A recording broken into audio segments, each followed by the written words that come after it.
Welcome to another episode of Roll Up a Power Up. So get your blunts rolled and your Dre poured. Alright, now what we here on today, Mr. Roll Up? You took the children into the woods. You used the pitchfork to have your way with them. It's another parole reaction. How about that? Let's get into it. This victims do. So just let me refresh your memory just for a second, because you might not remember it when you walk out. It was a 10-year-old and an 11-year-old little girl. They were kidnapped by you and then kept. And then there was a little 12-year-old boy. Now, hold on. Before we go any further, right? As y'all can see, it's only two parole board analysts on this. So I'm kind of like, I don't know. They might fuck around and give him a damn parole. Cause again, it's usually three or more when they about to book your ass. So with him having two, I'm not sure on this yet. I'm not sure. If you ask me, I'm gonna say they gonna deny it, but just because of the fact it's only two of them up there, he might have a chance. How about that? He was also kidnapped. And you had a gun and a pitchfork, they said. And you heard correctly. He's been locked up in Angola since 1967 for that crime. The crime that could be written out of a horror movie. The crime that could be the worst nightmares that one can imagine. What's interesting about this hearing, you see, he's not parole eligible. He has a life sentence, but he's asking the board to recommend to the governor to commute his sentence. What I think is interesting about this case is that we get to watch just what it is like for a monster to wither away in prison. Do you think that he served enough time? Do you think that they should allow him to spend his final days free? Let's see what the board decides. Mr. Branch, good morning.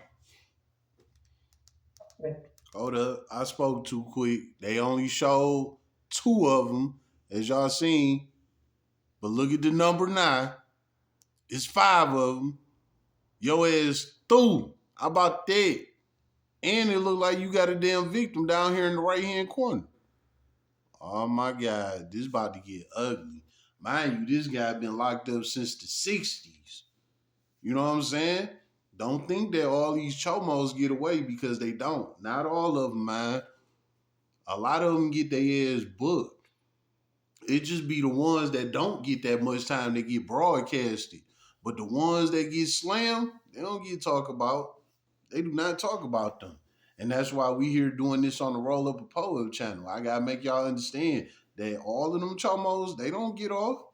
A lot of they is be getting booked. It's only a handful of them that do get off. And there's levels to it. How about that? Talking to you. Morning. Good morning, sir. Would you introduce yourself? Tell us your name and your DOC number. I can't name the DLC number. That was what you say. Your name, your DOC. Tell what your name is and your DOC number. My name is Branch. 65973. All right, Mr. Branch. You're here before the pardon board seeking a commutation of your sentence. You were sentenced in 1967 to a life sentence for a first-degree rape conviction in East Baton Rouge Parish. Do you know, is that information correct, sir? Is it correct? I didn't even know you could request parole. But I guess it's different in different states. But here in Michigan, your ass can't request no damn parole. You got a life sentence, you out of there. You can't request a parole anyway. That's up to the judge here in Michigan. So, things is different in different states. But judging by how many people is in on this situation right here, let's see. You got 5 people on the parole board. You got one down here in this left hand corner. I'm guessing he a lawyer. You got one down here in the right hand corner, looking like the victim. Yeah, man, that's a total of 7 people. You know what I'm saying? Against your old ass. So it ain't looking too good for you. How about that? Yes, ma'am. Did you hear what I said? What was said? She said, hear what she said. Are you hearing what she's saying? I hear a little bit what she said. Yeah, a little bit. She told you what your conviction was.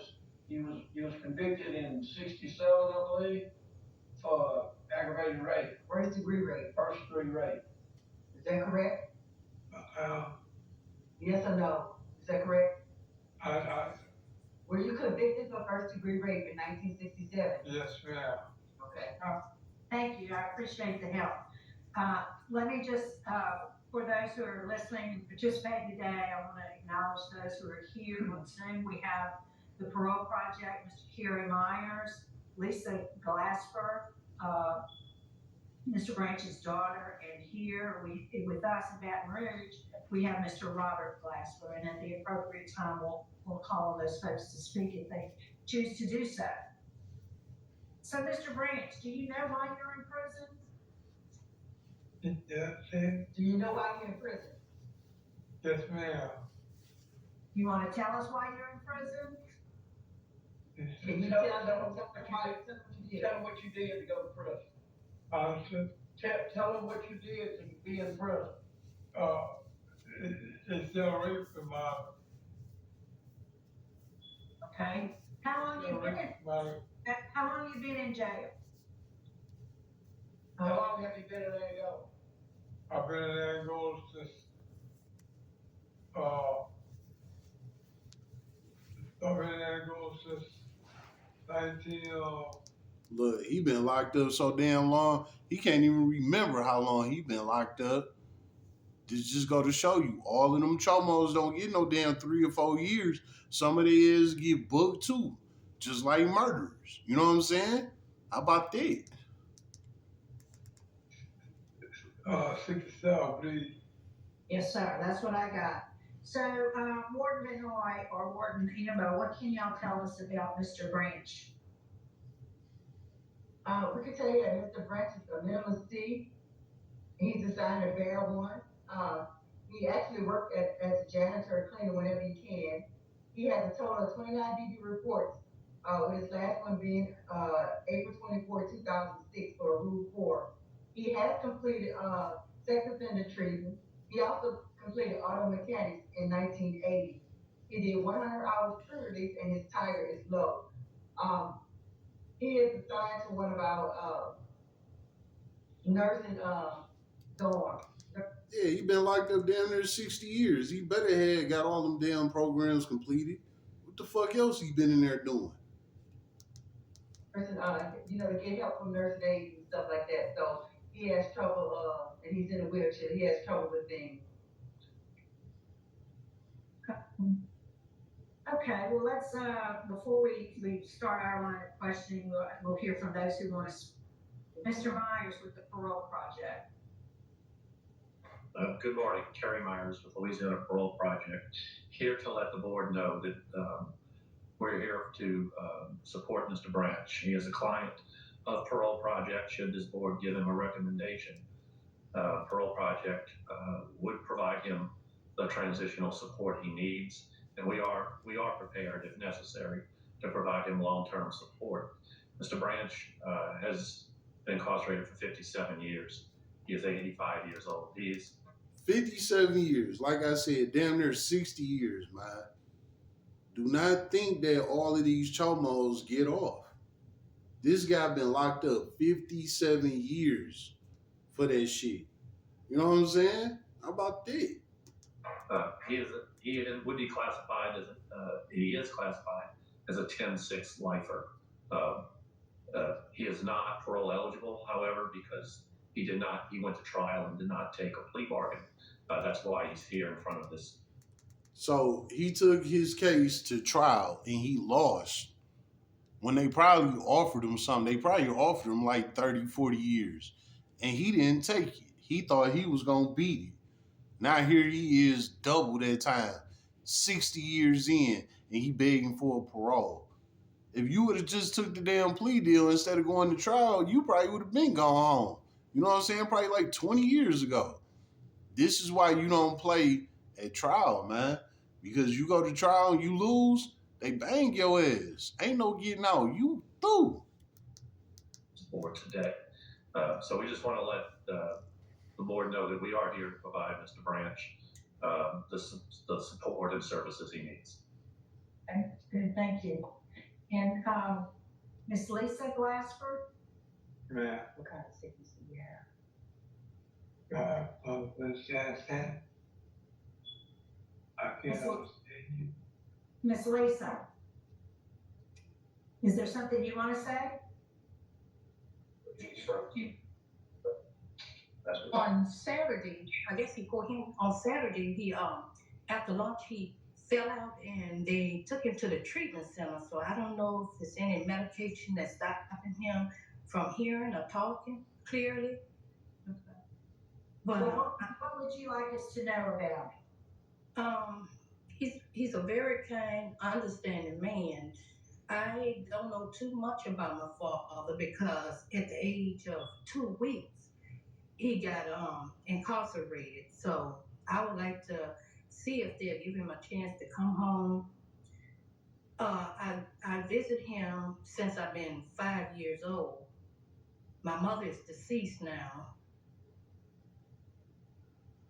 Well, he's lucky to have your support. Yes, ma'am. Thank you so much for speaking with us today. We have here Mr. Robert. Okay, I thought that was a victim, but evidently she not. I'm still unclear on what she is. Maybe y'all know. Drop it in the comments. But yeah, that is crazy. He got somebody up there supporting him, and he got a lawyer that's ready to help him. But again, that was down there 60 years ago. So, I guess so. But if you ask me, with all them damn parole board analysts sitting up there, nah, your ass getting denied. How about that? Mr. Glasper, is there anything you'd like to say? Mr. Dawson, we have Dr. Cleveland here if y'all like to ask him anything about his conviction. Yes, thank you, Warden Benoit. Dr. Cleveland, can you tell us a little bit about Mr. Branch? Mr. Branch is 85 years old. He does suffer from some of the problems of being that old, forgetfulness, and loses his train of thought. He does know his name. He knows how old he is. He knows his DOC number. But he requires quite a bit of, not really supervision, but direction. You have to give him some direction. He recently was diagnosed with a pretty bad urinary tract infection. The cultures are still pending. We have him on IV antibiotics at this time, and he lives in nursing unit 1. So he lives at the treatment center. He's right. He lives with us right now. Now Look, he live in a nursing center in prison. This is going to show you it don't matter how old you get, how many problems you have, none of that. They ain't gonna have no mercy on you and let you out and say, you know what? Well, he can't remember nothing. He got a lot of health problems. Let's let him out. Hell no, motherfucker. They got nursing homes, infirmaries, all type of shit for you. You ain't going nowhere. Until your sentence is up, your ass is gonna be there. They got all of that shit that's out here on the outside, they got it on the inside. It ain't the same as the outside, but they got that shit in there for you too. So don't think that you about to wiggle out this shit because you've been in there so long and you got all these health problems. Nah, nah, nah. They got a program for you all the way around that bitch. How about that? he does normally live at Camp C in Bear One, and which is not a bad place for him either. But right now he's requiring IV antibiotics, so he's staying with us. Well, thank you, Dr. Cleveland. Mr. Branch's case was assigned to Mr. Prater. Mr. Prater? Yes, sir, Mr. Branch. I'll talk slow and hopefully you can understand what I'm saying. Just stop me. I've reviewed the record here really, and I don't have any questions, but I need to hear you say something about something. Tell me about the crime, the little girls that you played. Tell them about the crime and how you feel about the crime. That.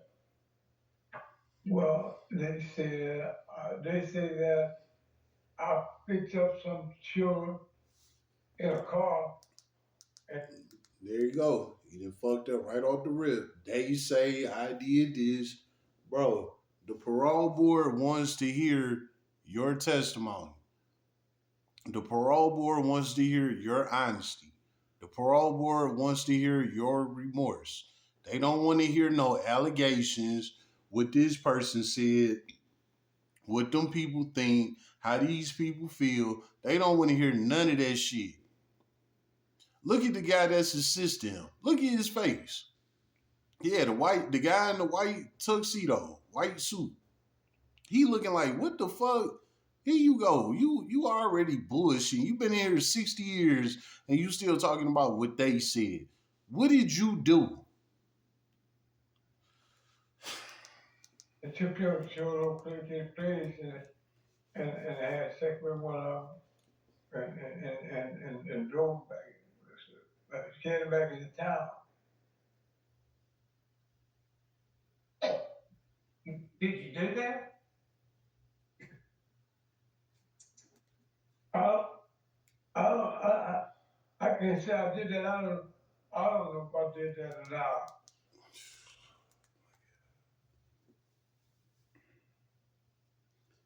Y'all just heard that, right? He just said he don't know if he did that or not. You've been in prison for 60 years. And you trying to tell me you don't know if you did it or not? Flop. I'm gonna say this. I'm gonna say I don't think I did that. I don't think I was guilty of that crime what they asked me about. I have good sense. I'm not crazy and thing. And they kept me in jail a long time. Okay, that's all I got. I think that's as far as we're gonna get. Any other questions? Sure, okay. I know you can't remember, but I promise you this, your victims do. So just let me refresh your memory just for a second, because you might not remember it when you walk out. It was a 10-year-old and an 11-year-old little girl. It was a 10-year-old and an 11-year-old little girl. Can you hear me? Do you hear what she's saying? She said it was a 10-year-old and 11-year-old little girls. Okay. They were kidnapped by you and then raped. And then there was a little 12-year-old boy. He was also kidnapped. And you had a gun and a pitchfork, they said. 12-year-old boy, too. The 12-year-old boy was kidnapped. So he kidnapped a 10-year-old, an 11-year-old, and a 12-year-old. The 10-year-old and the 11-year-old were little girls. The 12-year-old was a little boy. And he had a gun and a pitchfork. Not only did he kidnap these children, but he threatened them with a gun and a pitchfork and raped them as well.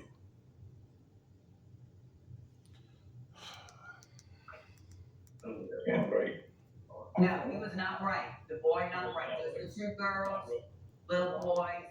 Okay, the boy wasn't raped, but he still was kidnapped at the end of the day. 3 children were kidnapped, aggravated now. Yes. But that, FanDuel Casinos. All right, little intermission again.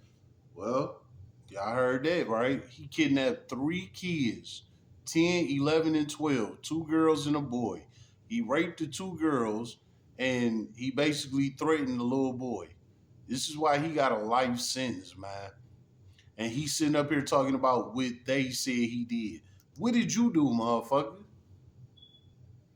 And you up here asking for a parole? Come on, man. How about that? that was what really happened. Then they dropped charges like they always do. But that's not the effect it had on those children. that they identified you. They were your victims. And so the DA is opposed, and the East Baton Rouge Sheriff's Office opposed, even considering your age, your lack of memory, and your medical condition, which you're getting good medical condition there, and you might not have such a good medical condition outside there. So I just wanted to bring up, we did have 3 little children that lived with the effects of that crime. Thank you. Any other questions? I think we're ready to vote. Mr. Prater? Yes, Uh-oh. I know what time it is. Get that backwood with them 7 grams ready. Yeah, go ahead and put that quarter in that blunt, cause that's what he about to get smoked. How about that? Mr. Branch, my vote is because of the severity of the crime, because of the fact you didn't admit it at the time, and you caused a trial, and you still don't remember if you did it or not. My vote to deny this request. Mr. Freeman? Due to strong victim opposition and law enforcement opposition and past criminal history is terrible. So my vote is also to deny. Mr. Tillis? I concur with Mr. Freeman. Ms. Stapleton? I concur with Mr. Freeman. And Mr. Branch, my vote today also is to deny based on the strong opposition to your application for clemency and your past criminal record. So today, Mr. Branch's application for clemency has been denied. Man, and I There you have it. just love that denial. And isn't Damn. This guy been denied parole by 5 different parole interviewers. 5. His ass got heavy denied. He kidnapped 3 kids and raped 2 of them and threatened the 3rd one with a gun and a pitchfork. And here he is, damn near 60 years later, still talking about what they said. No, what did you do, motherfucker? And that's why your ass ain't going nowhere. Here it is 60 years later and you still acting like you don't know what the fuck happened. You know something? I would like to know what they offered him before he went to trial. I can guarantee you they probably offered him something like 20 to 30 years if he would have just copped out to it. But, you know, some of these guys, they be thinking they invincible, man. They be thinking that, you know, oh, no, I'm about to beat this shit. They don't got this and that. They don't got that and this. I'm about to beat this shit. Yeah, let's go to trial. You go to trial and you lose, this is what the system do to you for playing with them. When they gave you an offer, when they say, here, take this. We know your ass guilty, but if you take this, you can get this amount of time and possibly get out at this around this time. And a lot of guys, they don't like hearing them football numbers. So they try and take it to trial and see what the fuck can happen. And they end up like this and get a life sentence and then be turned around begging the parole board for a parole. Nah, you tied in. This is what you asked for. This is what is going on and this is what you got. Go ahead and spend the rest of your life in prison, man. How about that? It's been another episode of Roll Up a Pull Up. So get your blunts rolled and your drink poured.